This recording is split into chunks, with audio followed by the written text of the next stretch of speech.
کچھ لوگ نعت پڑھتے محمد صلی اللہ علیہ وسلم کے بارے میں، نعت پڑھنا اچھی بات ہے، بہک جاتے اس کو اللہ سے ملا دیتے ہیں، وہ بھی حرام ہے۔ کہتے میں نے ایک عرب دیکھا بنا عین کا، عرب دیکھا بنا عین کا مطلب رب کو دیکھا، محمد صلی اللہ علیہ وسلم کو اللہ سے ملانا بھی حرام ہے۔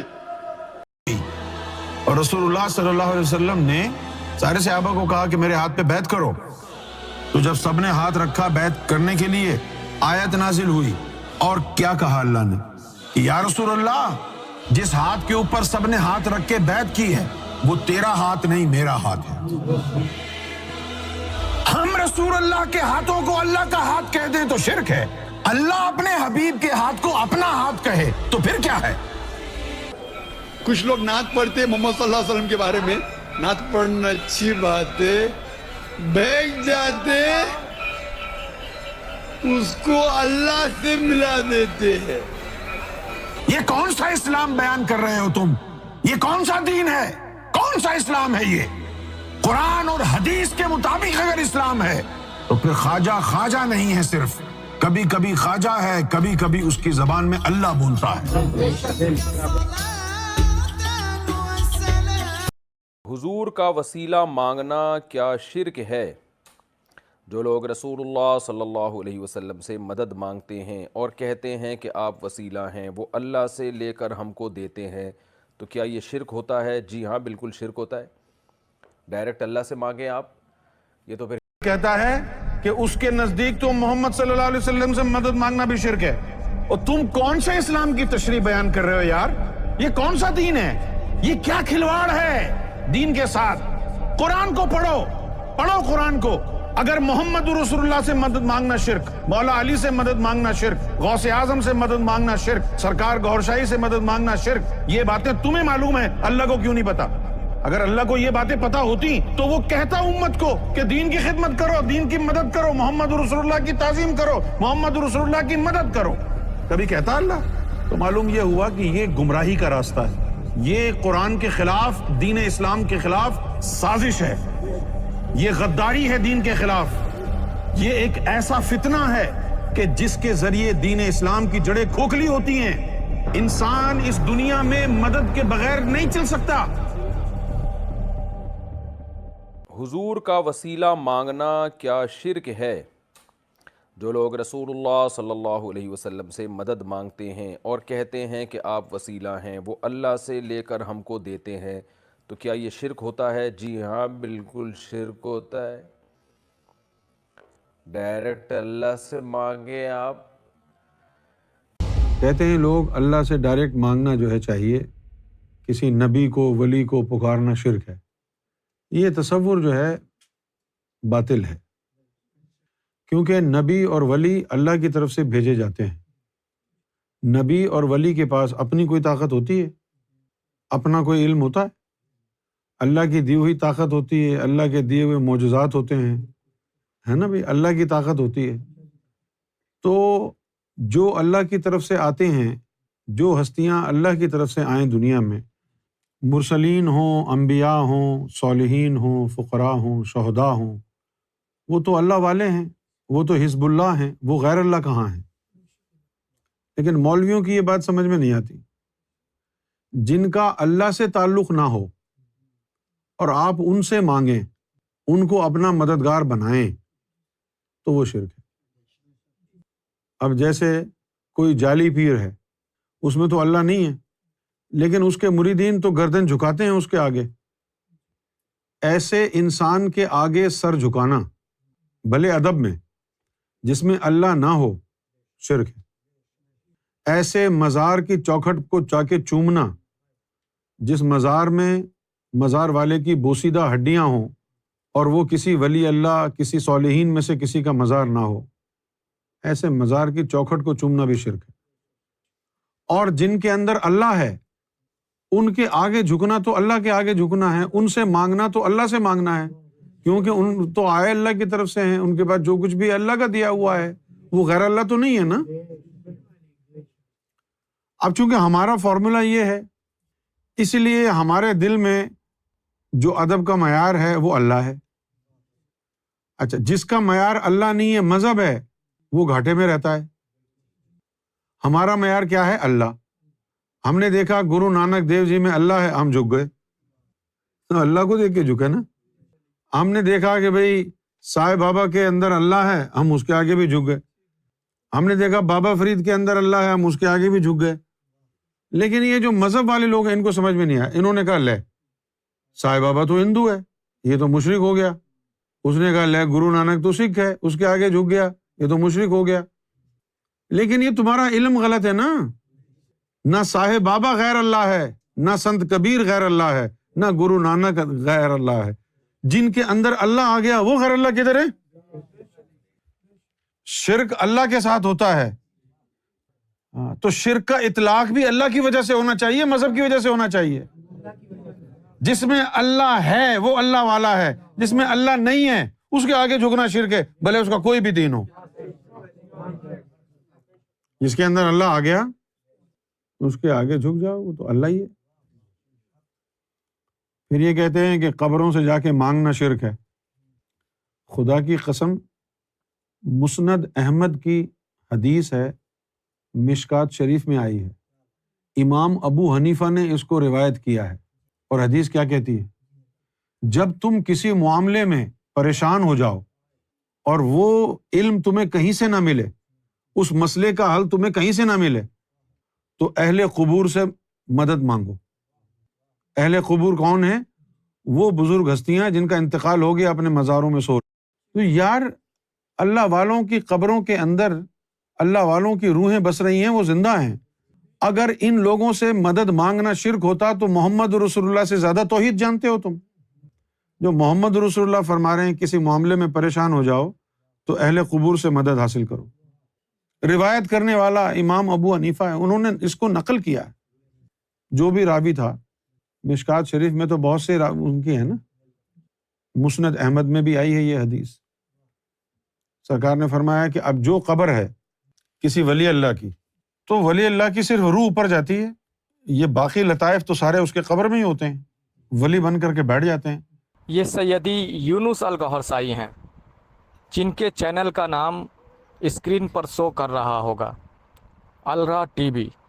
ان کے چینل کو یوٹیوب پر سرچ کریں اور کوشش کریں کہ انہیں فالو کرنے کا. اگر گمراہیت سے بچنا چاہتے ہو تو، اگر حق کو دامن تھامنا چاہتے ہو، حق راہ پر چلنا چاہتے ہو تو انہیں فالو کریں. ان کی اور سے ملنے والی تعلیم سرکار گوہر شاہی کی تعلیم ہے جو حق ہے، اور ان کے پاس امام مہدی کے سراغ، وہ نشانیاں ہیں پورے حوالے اور دلیل کے ساتھ. آپ چاہیں تو امام مہدی کے حوالے سے وہ سراغ، وہ نشانیاں جاننا چاہتے ہیں تو آپ ان سے رابطہ کر سکتے ہیں. ان کے کانٹیکٹ پر ان سے بات کر کے، ان سے سوال جواب کر کے، اور پورے دلیل اور حوالے کے ساتھ آپ کو جواب دیا جائے گا. یہ سرکار گوہر شاہی کے پیغامات کو، وہ مشن کو آگے بڑھانے میں ہاتھ بٹا رہے ہیں. ہم آپ تک پہنچا رہے ہیں، حق کا پرچم بلند کر رہے ہیں. سرکار گوہر شاہی کا مشن، وہ پیغامات کیا ہے؟ سرکار گوہر شاہی جو ایک کامل ذات، ایک اللہ والے ہیں، ان کا مشن، ان کے پیغامات وہی آج سے 1450 سال پرانے جو نبی پاک صلی اللہ علیہ وسلم کے مشن تھے، وہی مشن سرکار گوہر شاہی کا مشن ہے. وہی رسول خدا صلی اللہ علیہ وسلم کے اول ترین، افضل ترین سنت، جسے آج اس دور میں لوگوں نے فوت کر دیا، دفن کر دیا، جس کے لیے آپ صلی اللہ علیہ وسلم نے فرمایا کہ جس نے میری ایک سنت کو زندہ کیا وہ 100 شہیدوں کے مقابلے وہ درجہ حاصل کرے گا اور اللہ کے عرش کے سائے میں رہے گا. وہی سنت جو آج اس دور میں لوگوں نے فوت کر دیا، اس سنت کو سرکار گوہر شاہی نے زندہ کیا. اس سنت کو لوگوں میں پھر سے زندہ کرنے کے لیے سرکار گوہر شاہی نے کافی محنت کیے ہیں، کافی مشقت کیے ہیں، دیش دنیا گھومے ہیں،